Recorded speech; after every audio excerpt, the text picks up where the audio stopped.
Lu nomor 10 nggih. Iya, silahkan Ibu. Perkenalkan, nama saya Bu Suparmi dari cabang Sine 1 Ustadz. Iya. Usia 65 tahun, berat badan 51 kilogram. Sejak tahun 2019, dada saya itu terasa nyeri dokter. Akhirnya saya periksa ke lab Prodia ke Seragen, dinyatakan jantungnya bermasalah. Akhirnya saya periksa ke dokter jantung rutin tiap bulan dokter. Tapi selama beberapa tahun tuh rasanya dadanya itu kok masih ampek aja. Sekarang itu diganti obat, lalu diganti obat lagi, sampai saya ganti dokter yang satunya gitu. Selain jantung juga gula darahnya kadang-kadang tinggi dok, saya rutin minum obat gula juga. Lah kemarin itu 6 bulan yang lalu itu dicek di ekokardiografi dokter, itu katanya hasilnya penebalan dinding jantung gitu dokter. Lah saya terus ikut herbal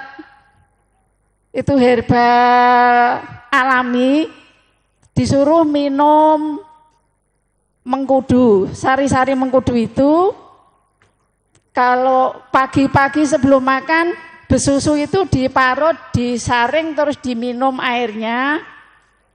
Rasanya dadanya agak longgar, sampai sekarang longgar. Lah terus yang saya tanyakan, minum obat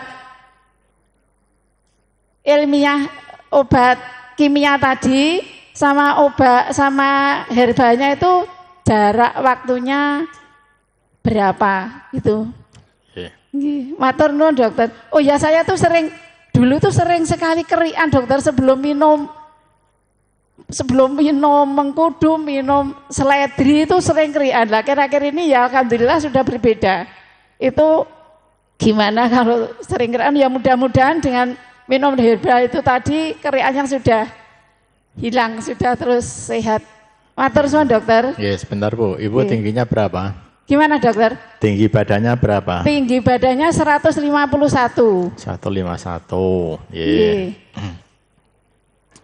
Sampun? Berat badannya tadi 54 dokter, lupa. 54. Kemarin saya kan ikut Prolanis itu tiap bulan ditimbang nggih. Nggih. Nggih, matur nuwun. Nggih. Ya. Ya ini jadi ibu ini kan punya masalah di gula. Ya nih Bapak Ibu semuanya perlu kita sampaikan. Tadi coba kita dari 5 pilar sehat tadi nih. Pertama normal gula darah, kedua sehat saluran cerna, 3 minimal radang, 4 puasa, kelima nikmati proses. Nikmati proses. Kalau tadi Ibu bermasalah dengan gulanya dinormalkan dulu Bu. Gulanya normalkan dulu ya. Karena gula itu bahasanya pripun? Kalau kami mengatakan gula dan tensi itu king of the disease. Nah, king of the disease. Raja daripada penyakit. Raja daripada penyakit. Itu. Ada makna mother of the disease, ibu daripada penyakit. Raja penyakit. Jadi gulanya normalkan dulu ya. Kalau ternyata tadi terus kalau nanti gulanya sudah normal, ya, itu nanti dinormalkan, kemudian saluran cernanya disehatkan dulu. Karena gula itu memang nanti efeknya kemana-mana, termasuk ke saluran cerna. Ya. Jadi saluran cerna itu dimulai dari lambung. Nah, lambungnya juga harus sehat.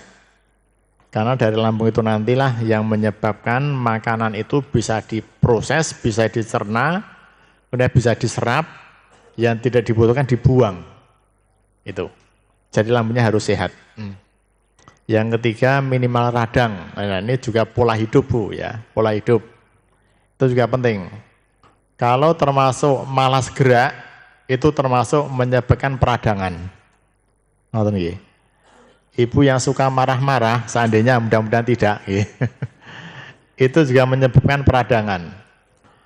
Makanan ultra processed food tadi, itu juga menyebabkan peradangan. Maka minimal radang di sini itu adalah salah satunya lewat pendekatan ilahiyah. Dekatkan diri pada Allah. Hati yang tenang itu nanti menyebabkan tubuh kita nanti bertasbih, bahasanya ngoten ya. Itu nanti menyebabkan tenang, menyebabkan minimal peradangan. Tapi juga harus diimbangi dengan body yang minim radang juga. Nah, body itu dari asupannya apa? Makanan, minuman. Juga dari udara yang bersih. Nah, udara yang bersih. Karena udara yang kotor itu juga menyebabkan peradangan. Maka makan minum yang halalan toyiban. Halal dan baik dan sehat. Juga udara yang segar.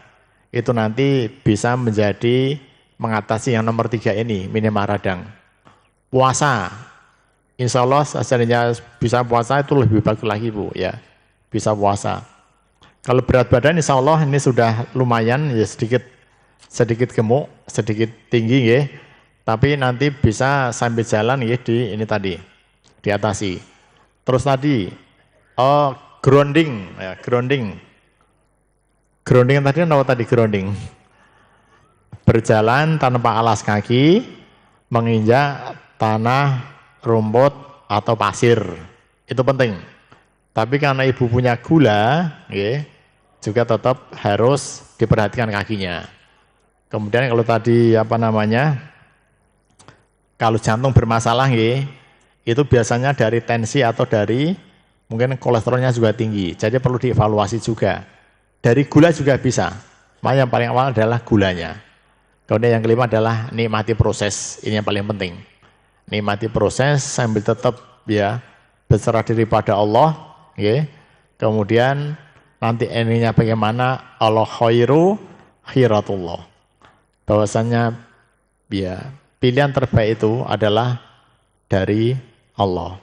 Tapi kalau kita bisa menikmati prosesnya tadi, baik yang alamiah, ilmiah maupun ilahiyah, itu nanti satu adalah bonus saja buat kita. Mungkin Dr. Jabar bisa menambahi. Baik, jadi untuk ada 2 kasus ya, jadi kasus jantung dan DM. Saran saya yang pertama tetap kontrol rutin ke dokter. Ya, tetap kontrol rutin ke dokter. Dokter jangan ditinggalkan. Kemudian yang kedua untuk Bu Suparmi Sinengawi ini tadi ya. Sinengawi satu. Ya, jadi tadi mengonsumsi mengkudu. Nah, mengkudu itu mengandung senyawa yang namanya pacikun. Pacikun, ya. Pace itu berarti itu nama ilmiah, itu senyawa pacikun. Nah, pacikun ini berfungsi sebenarnya untuk menurunkan hipertensi. Ya, termasuk juga mengonsumsi besusu. Ya. Atau bengkoang ya, bengkoang itu juga diuretik. Itu semuanya fungsinya hampir sama untuk menormalkan tensi. Ya, tensi darah biar normal. Nah, kalau untuk kasus jantung sebenarnya kurang tepat. Tapi kalau memang kasus jantung sebabnya dari hipertensi, mengkudu, bengkoang ini juga baik. Bisa nanti dirutinkan ya, karena ini sudah minum parutan besusu, kemudian pacikun sudah ada perbaikan, tidak pernah masuk angin lagi, sangat jarang, bisa dilanjutkan, nanti bisa ditambah ya makanan-makanan yang mengandung kalium tinggi. Nah, kalium itu fungsinya untuk menguatkan otot jantung sehingga tadi tidak nyeri ya. Nah, apa saja makanan yang mengandung kalium tinggi? Salah satunya di alpukat ya, alpukat mudah ya, alpukat, kemudian juga pisang, kemudian juga air kelapa dan dagingnya ya, air kelapa muda ini kandungan kaliumnya tinggi. Kalau sayuran yang paling bagus adalah kelor. Kelor ini menu utama ya. Jadi Bapak, Ibu-ibu dan semuanya, kalau nyanyur bening jangan lupa dikasih kelor. The tree of miracle ya. Kelor. Kemudian untuk DM-nya tetap periksa ke dokter, kemudian saran-saran dari dokter Amrullah dijalankan, kemudian saya hanya menggarisbawahi, selain periksa ke dokter, biar nanti fungsi pankreasnya itu baik, maka makanan-makanan yang mengandung senyawa yang namanya karantin. Karantin itu salah satu senyawa yang fungsinya mengaktifkan sel beta pankreas. Nah, sel beta pankreas kalau aktif, dia akan menghasilkan insulin. Nah, insulin inilah yang menormalkan gula darah. Apa saja makanan yang mengandung karantin? Minimal ada 3. Ya, pare, kemudian kenikir, dan kelor lagi. Kelor lagi. Jadi itu karantin senyawa karantin namanya. Itu banyak penelitian, banyak jurnal yang sudah dipublish ya, baik internasional maupun nasional. Pare, kemudian kenikir bisa direbus, diminum airnya, atau untuk lalapan atau untuk sayuran ya, mungkin bisa untuk pecel dan lain sebagainya. Maka tadi jadikanlah makanan sebagai obat. Ya, obat. Ya. Nah, itu saja mungkin Dokter Amrullah, mudah-mudahan bisa dipahami. Tadi yang jarak antara obat herbal sama obat medis. Oh ya, tadi. Jarak herbal dan obat ya, jarak herbal dan obat ini sebenarnya namanya herbal itu kan dari tumbuhan sekitar kita. Sebenarnya secara ilmiah ya, secara alamiah itu tidak ada jarak pun aman, sangat aman, ya, sangat aman. Karena habis minum obat, kemudian minum herbal, nanti kebanyakan obat, nah ini maka para praktisi itu menganjurkan selisih minum obat dari dokter dan herbal itu bisa setengah jam sampai 1 jam selisihnya. Obat dari dokter dulu, nanti setengah jam baru herbal. Atau herbal dulu, nanti setengah jam atau 1 jam, baru obat dari dokter. Misalnya bareng pun tidak masalah. Sangat aman, jadi sangat aman kalau herbal ini insya Allah. Ngoten Ibu, mudah-mudahan bisa dipahami dan bermanfaat. Ibu Suparmi yang ada di Sinengawi. Matur suwun. Tadi satu lagi berjemur Bu ya, berjemur. Berjemur matahari pagi itu salah satu untuk membakar lemak kita, membakar kolesterol. Dan kalau jantung itu boleh jadi ada penumpukan kolesterol di situ atau TG-nya tinggi. Jadi tetap berjemur perlu ya, tetap bergerak, aktivitas. Bahasanya ngomong ben keselimur, banget tahu keselimur? Keselimur ini bahasa Jawanya apa ya? Bahasa Indonesianya. Bisa keselimurin apa bahasanya? Ya, terhibur. Ngoten dari Ibu Suparni dari Sinengawi.